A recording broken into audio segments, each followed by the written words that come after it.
Long Carter is just as bad as the diddler. And I know that for a fact. I got the scars to prove it. Once they, and I hope they don't, but if they detain him, that's when all lining up with their hand in air. You're gonna pay me in full. I got your boy Diddy by the Things are spiraling fast behind the scenes, and the tension surrounding Diddy, Jay-Z, and yes, Thar, Kelly is reaching a whole new level. What once felt like distant rumors is now starting to look like a ticking time bomb.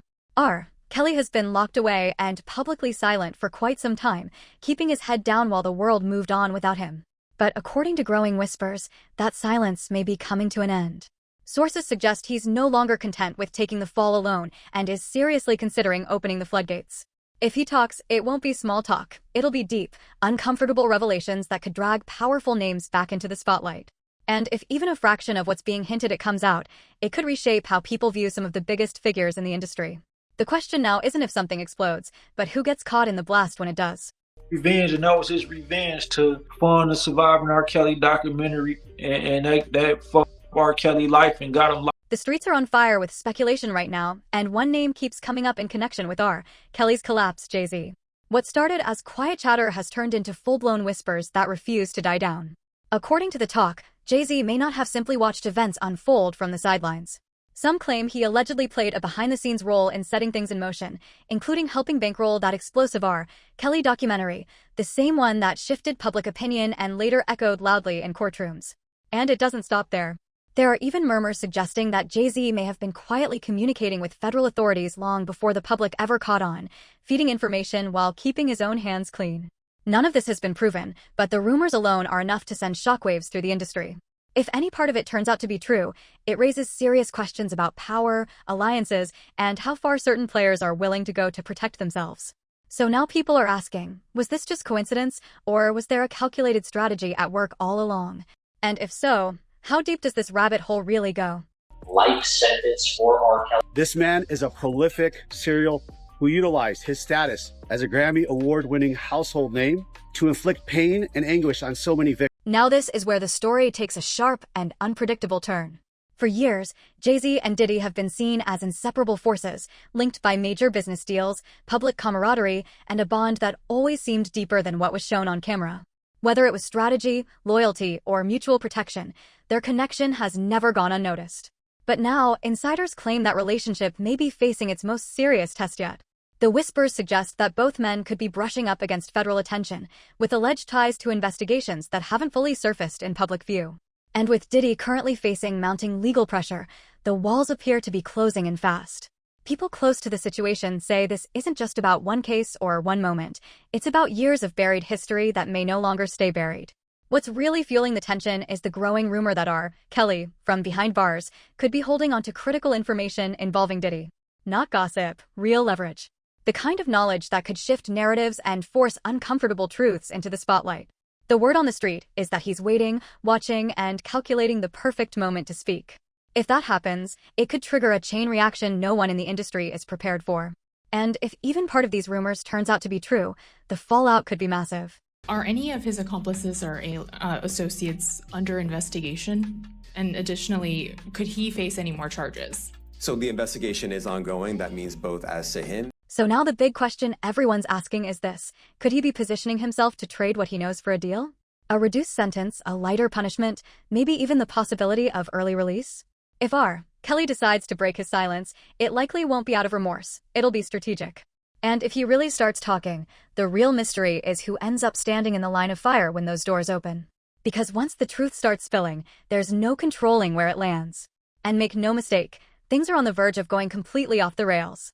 This whole storm really ignited when Diddy's arrest exploded across headlines, instantly shifting the public narrative. What initially looked like a single legal nightmare quickly turned into something much bigger. As investigators dug deeper, disturbing details reportedly began to surface, details that hinted this situation might stretch far beyond just one individual. Sources claim the case is unraveling layers that were never meant to see daylight, raising the possibility that others could be pulled in as the pressure mounts. If that's true, then this isn't just one downfall. It's the beginning of a much wider reckoning. So the investigation is ongoing. That means both as to him and to anyone else who we believe committed the crime. Now the rumor mill is spinning at full speed, and it's pointing in a direction no one seemed to expect. Word on the street is that someone surprising may have been getting uncomfortably close to Diddy, and suddenly, one name started popping up over and over again: Jay-Z. Yeah, that Jay-Z. For years, Jay and Diddy have shared a tight, highly visible relationship. From major business ventures to behind-the-scenes music industry power moves, their history runs deep and long, making their connection impossible to ignore. But once Jay-Z's name was thrown into the middle of this growing chaos, the entire conversation took a sharp turn. Almost immediately, Jay's longtime rival, R. Kelly, began surfacing with eyebrow-raising claims from behind bars, reigniting tensions that many thought were buried for good. The timing alone raised questions, and people started wondering whether this was coincidence or something more calculated. Fuel was added to the fire when R. Kelly's attorney, Jennifer Bonine, appeared on TMZ Live to discuss his latest filing with the Supreme Court. And she didn't hold back. She came armed with bold arguments, openly suggesting that the current makeup of the Supreme Court could represent R. Kelly's strongest shot yet at finally being heard. According to her, this group of justices may be more open to reconsidering his case than any court before them. She even hinted that the judges could potentially lean in his favor, a statement that instantly sent shockwaves through the public conversation. Whether any of this leads to real consequences remains to be seen, but one thing is clear: the narrative is shifting fast. Old rivalries are resurfacing, powerful names are being dragged into the spotlight, and what once seemed like isolated legal trouble is starting to look like part of a much bigger, far messier story. Appeal, basically, that says my conviction in Illinois should be overturned. And the reason is they charged me for under a law that didn't exist. So here's where things stand right now. R. Kelly is officially pushing his fight all the way to the Supreme Court of the United States, asking the justices to step in and wipe out his convictions tied to older charges. His argument centers on timing. According to his legal team, many of the alleged incidents date back several decades, long before prosecutors ever brought the case forward. They're claiming those accusations should never have been allowed to move forward in the first place because they fall outside what's known as the statute of limitations, the legal cutoff point after which charges are no longer supposed to be pursued. In other words, Kelly's side is arguing that too much time passed, the window closed, and the convictions themselves rest on charges that were already legally expired. This isn't just a technical argument either. His lawyers are framing it as a fundamental issue of fairness and due process, suggesting that letting those charges stand sets a dangerous precedent. If the court were to agree even partially, it could open the door to overturning not just one conviction, but potentially unraveling a significant portion of the case. Whether the justices see it that way is still an open question, but this legal angle is now at the center of his last and most serious attempt to rewrite his fate. This issue, pre-trial, it was denied. The government's position is that they admit that they applied a statute. He's essentially saying the evidence being used against him is simply too old to still carry legal weight. According to R. Kelly, the government is reaching back decades to build its case, relying on allegations that should no longer be prosecutable under the law. His argument points to the idea that time matters just as much as evidence, and in this case, far too much time has passed. Back in 2020, R. Kelly was hit with charges tied to the possession of illegal material and alleged misconduct dating all the way back to the 1990s. His defense team immediately pushed back, insisting those accusations were already expired under the statute of limitations.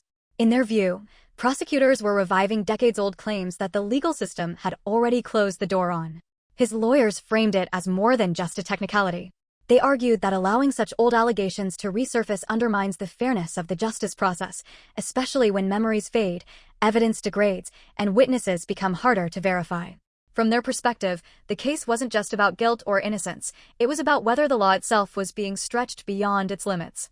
And that argument is now central to his effort to overturn the convictions and reset the entire legal narrative around his case. Congress passed a law that was intended to apply prospectively. So when they extended the statute of limitations, they didn't say, oh, you can apply it to cases that existed or the conduct happened before this. But prosecutors didn't back down. They hit back hard. Their response leaned heavily on a federal law passed in 2003 known as the PROTECT Act, which eliminated the statute of limitations for certain serious crimes. According to the government, that law gives them the authority to pursue charges no matter how much time has passed. In their view, the clock no longer matters when it comes to offenses of this magnitude. R. Kelly's legal team, however, isn't buying that argument at all. His attorney, Jennifer Bonine, is pressing the issue aggressively, insisting the PROTECT Act should have no bearing on his case. Her reasoning is simple but potentially explosive. The The incidents prosecutors are relying on allegedly occurred in the 1990s, years before the law was even on the books. Since the PROTECT Act didn't take effect until 2003, she argues it cannot legally be applied retroactively. To do so, she claims, would violate basic constitutional principles. If a court agrees with her interpretation, this could become a major legal twist that reshapes the entire appeal. And here's where things start to spill beyond just court filings and legal arguments. There's a growing belief among insiders that if this appeal is actually heard in full, it could open doors nobody wants opened, especially for Jay-Z. The whispers suggest that testimony, background details, or old connections could resurface in ways that look far worse than anyone expected. That speculation only intensified after a recent interview featuring Damon Dash, once one of Jay-Z's closest partners and allies. Dash made several eye-opening remarks about Jay-Z's past connection to Aaliyah, hinting that Jay's intentions toward her may not have been as innocent as the public once believed. While he stopped short of making direct accusations, his tone alone was enough to raise eyebrows. But Dash didn't stop there. He went on to suggest that Jay-Z may have played at least a small role in how Aaliyah and R. Kelly first crossed paths, an implication that immediately reignited old controversies and uncomfortable questions. None of this has been proven, and all of it remains firmly in the realm of claims and commentary. Still, if R. Kelly's appeal gains traction and old timelines are revisited, the fallout could extend far beyond one man's conviction and pull multiple powerful names back into a spotlight they may have hoped was gone for good. Is he bitter? Obviously. Yeah, he felt the way. So the question everyone keeps circling back to is this: was Damon Dash just speaking out of bitterness, or was he finally saying out loud what he's believed to be true all along? The tension between Damon Dash and Jay-Z didn't start yesterday. It stretches back years and is rooted in power struggles, personal fallout, and unresolved history that never fully disappeared. Their fractured relationship has long been one of hip-hop's most talked about riffs, and it's closely tied to one of the most controversial chapters the music industry has ever seen. That simmering tension reignited in a major way after the release of Surviving R. Kelly. The documentary forced the public to re-examine R. Kelly's alleged behavior, including his highly controversial relationship and reported secret marriage with Aaliyah back in 1994. Once those details were brought back into the spotlight, old alliances, past decisions, and long-buried questions suddenly felt relevant again. As the conversation resurfaced, so did Damon Dash's voice. His comments weren't made in a vacuum. They landed in the middle of renewed scrutiny around R. Kelly, the industry figures connected to him, and the people who were around Aaliyah during that period of her life. For some, Dash sounded like a man still holding onto old grudges. For others, he came across as someone finally unfiltered, no longer protecting reputations or playing industry politics. Either way, his remarks reopened uncomfortable discussions involving Jay-Z, power dynamics behind the scenes, and how much the industry may have known or chosen to ignore at the time. What makes this moment different is timing. With legal appeals, documentaries, and renewed public interest colliding, statements that once might have been dismissed are now being dissected line by line. Whether Dash is rewriting history or revealing it is still up for debate, but one thing is clear: these old stories aren't staying buried anymore, and the closer people look, the messier the picture becomes. Everybody was getting at Aaliyah, bro. Right. She was like, she'll go to dinner with, but she wasn't going to just be smashing. So that was like the big. The documentary poured gasoline on an already raging fire. It reignited public outrage and forced people to take a hard look back at that era, questioning just how much others in the music industry may have known and chosen to overlook at the time. And now, Damon Dash isn't holding back at all. He's been openly and repeatedly calling out Jay-Z for deciding to work with R. Kelly years after serious allegations were already circulating. Dash has zeroed in on their joint album The Best of Both Worlds, released in 2002, and the attempted follow-up project in 2004 that never fully materialized. From his perspective, collaborating with R. Kelly at that point wasn't just a questionable business move, it was a moral failure. He said plainly that he believed partnering with Kelly after everything that was already public was a massive mistake, one that never sat right with him. Back in 2004, while speaking on the That's Fed Up, Dash reflected on just how uncomfortable that collaboration made him feel. He reminded listeners that R. Kelly had married Aaliyah when she was still very young, and said that fact alone made the situation impossible for him to ignore. For Dash, that history was always front and center, and he made it clear it left a permanent bad taste. Dash, who later had a relationship with Aaliyah before her tragic death in 2001, said it was genuinely painful to watch Jay-Z seemingly brush past what had happened and still choose to make music with Kelly. According to him, that decision created a deeper rift between them and only added fuel to an already strained relationship. He's recalled telling Jay in no uncertain terms that he wanted nothing to do with the project, no credit, no money, and even suggested that if profits were involved, they should go to the Aaliyah Foundation instead. What shocked Dash even more was that Jay-Z went back for a second collaboration attempt with R. Kelly, something he's described as almost unbelievable given everything surrounding Kelly at the time. The issue resurfaced again during a later sit-down with co-host Alejandro Gonzalez Charles, when Dash was asked about R. Kelly's more recent convictions involving serious crimes. His response was blunt and unapologetic. He said he believed Kelly was exactly where he belonged. Dash also hinted that his feelings weren't just based on headlines or public narratives. He suggested he had personal insight into the pain Aaliyah endured, which made the entire situation even more emotional and devastating for him. Taken together, his comments paint a picture of long-standing resentment, unresolved grief, and a belief that certain lines should never have been crossed, no matter how big the collaboration or how powerful the names involved. Yeah, I think he's where he belongs. I mean, I know Aaliyah, so I know what he did. I can't be objective. When Damon Dash was asked whether he had ever confronted R. Kelly directly about how he treated Aaliyah, his answer revealed just how much respect he had for her wishes. According to Damon, Aaliyah herself had made it very clear that she did not want him getting involved in any conflicts or creating drama. She wanted to handle things on her own terms, and she didn't want anyone else, even someone as close to her as Damon, to step in. Even though it was incredibly difficult for him to stay silent, knowing the pain she had endured, Damon respected her decision. He knew that stepping in against her wishes could have made things worse, and he wasn't willing to go against her instructions. His restraint showed not only his loyalty, but also the deep care he had for Aaliyah's autonomy, even when it left him frustrated and powerless. Damon also shared a striking example of how Aaliyah protected herself in public spaces. He explained that there was actually a time when he and R. Kelly ended up on the same music video set. But Aaliyah, consistent with her wishes, requested that they have absolutely no interaction. They didn't appear in the same scenes, they didn't exchange words, and there was no direct contact whatsoever. Every precaution was taken to honor her boundaries, and Damon made it clear that he fully supported that choice, even if it meant standing by silently while witnessing a situation he strongly disagreed with. This episode highlights not only the tension surrounding R. Kelly and those connected to him, but also the extraordinary care and agency Aaliyah demanded over her life and work. For Damon, it was a painful balancing act, wanting to protect her and hold people accountable, yet respecting the limits she set for her own life.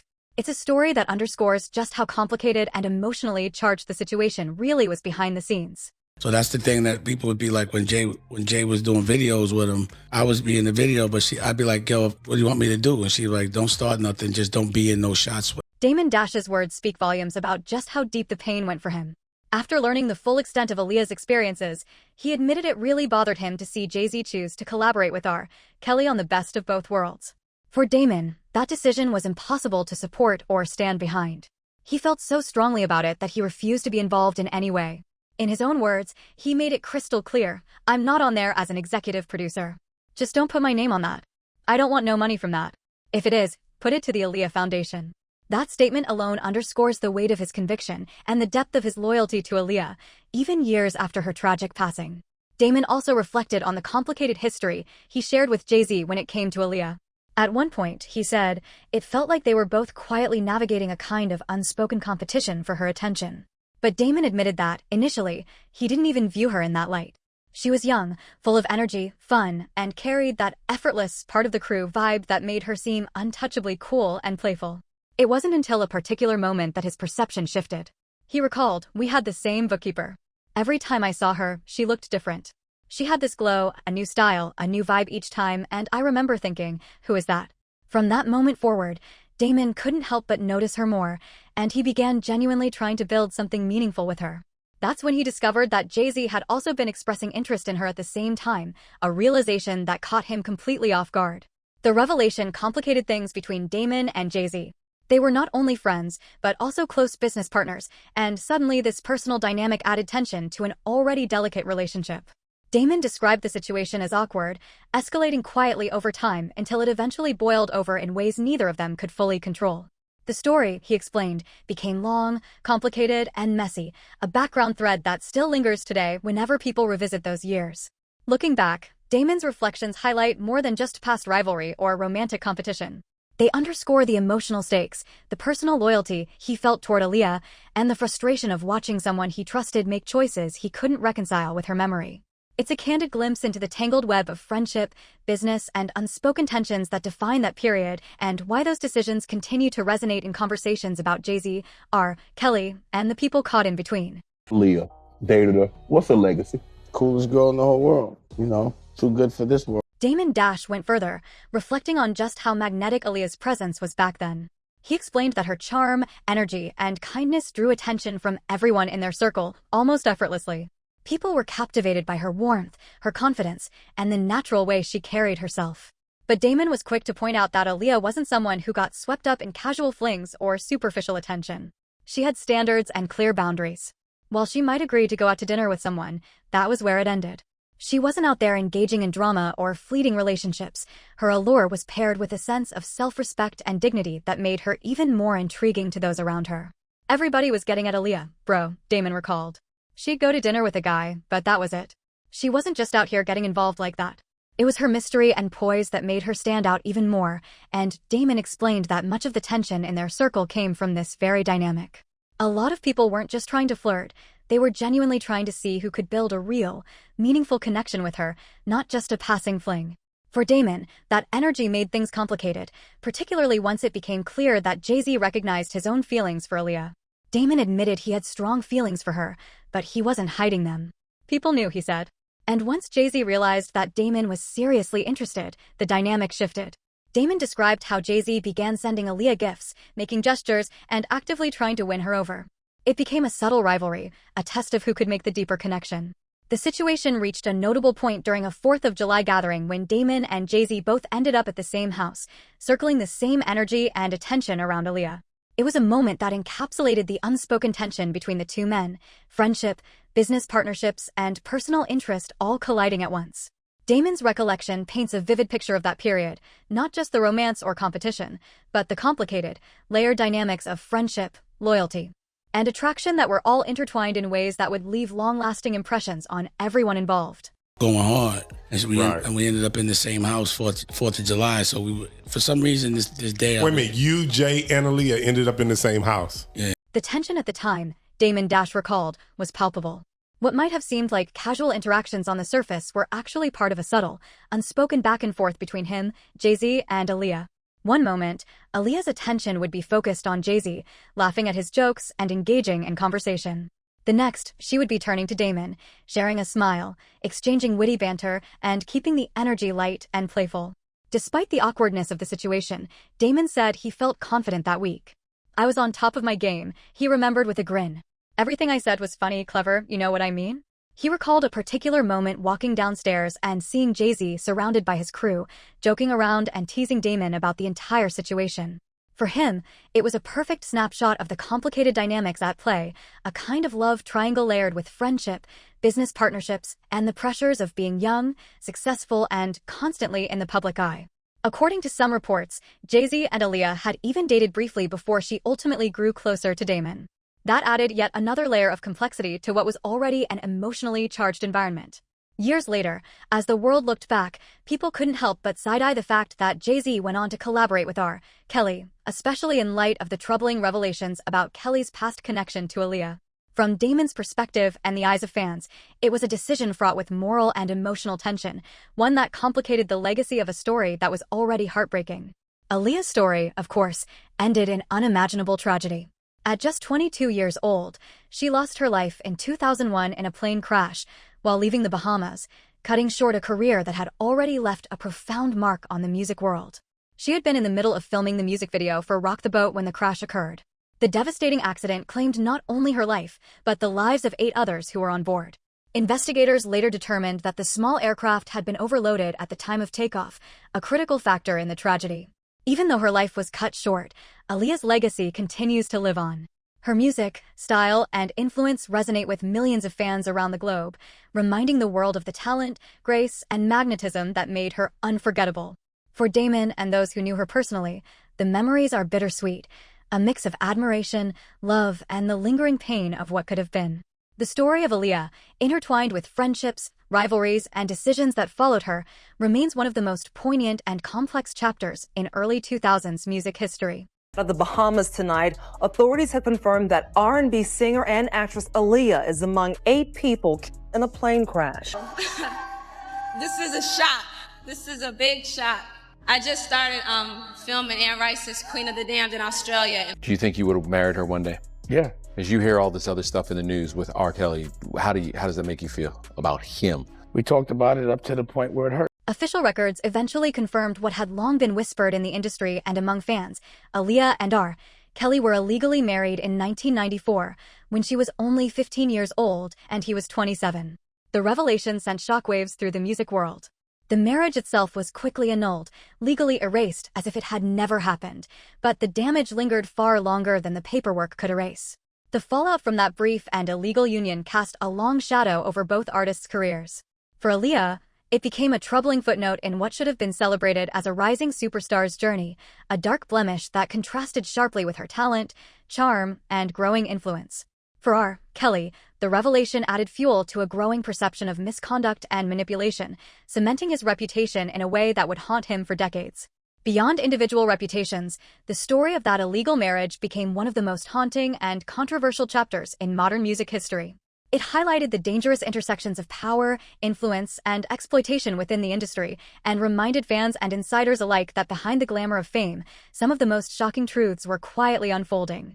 Even years later, the events of 1994 continue to resonate, sparking discussions about accountability, the protection of young artists, and the responsibility of those around them to speak out and act. What is the deal with you and R. Kelly? Are you all married or not?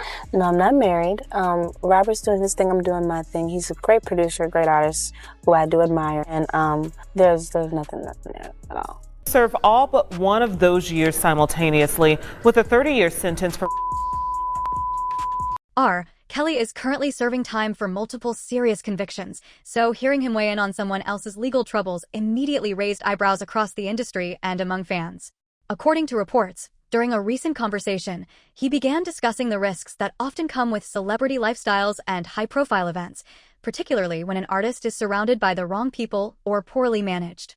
While it's important to approach Kelly's statements with caution, his words have sparked intense speculation online.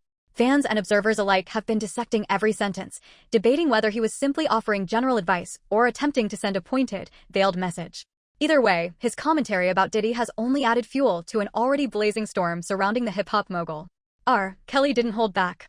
He suggested that the chaos enveloping Diddy's legal situation could be just the beginning of a larger reckoning. He remarked that many people in the industry were laughing, joking, and making light of the situation on radio shows and social media, but warned that some of those same people could find themselves next. That's what's so messed up, he said. They don't even realize the moves that are being made. He went on to express a deep mistrust of what he hears publicly. I don't believe much of what I hear anymore, he said. Not about Diddy, not about anyone. You could tell me anything about Puffy, about anybody, even about the weather.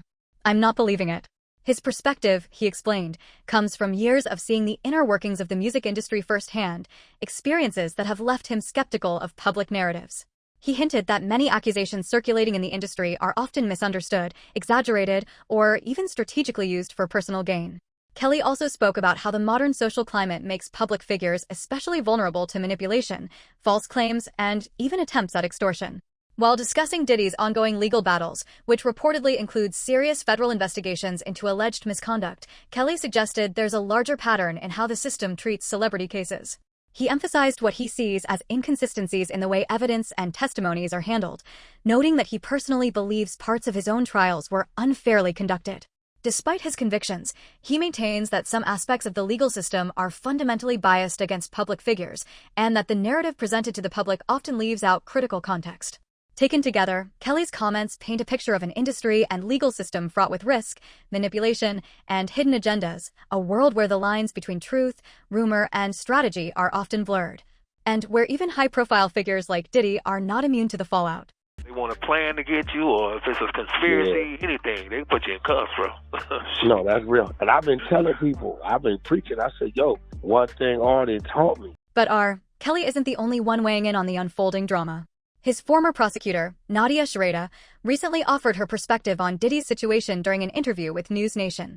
Sharada, who played a key role in securing R. Kelly's 31-year prison sentence, provided insight into what Diddy's legal team might be facing as federal investigations continue to intensify. According to Sharada, some of Diddy's alleged victims may have signed non-disclosure agreements, NDAs, which could be offering his lawyers a layer of protection, at least temporarily. In her experience, NDAs often discourage people from speaking openly to investigators or sharing information with authorities, which can complicate high-profile cases like this. That said, she also noted that federal investigators have tools and legal avenues to navigate around NDAs if they uncover substantial evidence of criminal behavior. Her expert take highlights just how complex Diddy's legal situation could become. The combination of R. Kelly's statements from behind bars, Diddy's mounting legal troubles, and expert commentary like Shiada's has kept the public captivated. Tension within the music industry is high, with everyone watching to see who might speak out next or who could potentially be caught up in further revelations. Shiada emphasized that when authorities begin searching multiple homes, it's a clear indicator that an investigation is already deep into motion, signaling that the case could escalate significantly. Meanwhile, R. Kelly, from his prison cell, has been offering advice about parties, fame, and navigating the celebrity world carefully. While some fans found it ironic that someone serving a long sentence was doling out legal commentary, others took his words seriously, noting that he's intimately familiar with what it's like to be caught up in high-profile legal chaos. Social media erupted with reactions ranging from disbelief to criticism. Comments included statements like, R. Kelly, stay out of this. You've got your own situation to worry about, and right is right and wrong is wrong. We don't support that underage stuff. Period. For years, R. Kelly's name has been tied to deeply disturbing allegations, and despite his musical accomplishments, his reputation in the industry has been irreparably damaged. Many have praised the courage of the women who came forward, acknowledging the strength it took to share their experiences publicly. Now, however, the spotlight has shifted to Diddy, who is facing a growing storm of serious allegations. Reports indicate that federal investigators are probing claims of misconduct involving multiple adults connected to his inner circle, including fitness influencers and others in his orbit. The investigation, which began months ago in March with Homeland Security executing search warrants on his Los Angeles and Miami properties, is ongoing, and sources suggest that more names could surface as evidence emerges. The tension reached a dramatic new high when Diddy was officially arrested. Breaking news reports confirmed that he was taken into custody at the Park Hyatt in New York City around 8:30 p.m. on Monday night. He is expected to appear in court the following morning after spending the night in custody. Social media erupted immediately, with fans and observers sharing reactions ranging from shock to disbelief. One user commented, "They said Diddy had his own handcuffs ready when the feds pulled up," while another wrote, "Cassie got her money and Diddy's still going to jail." A win is a win.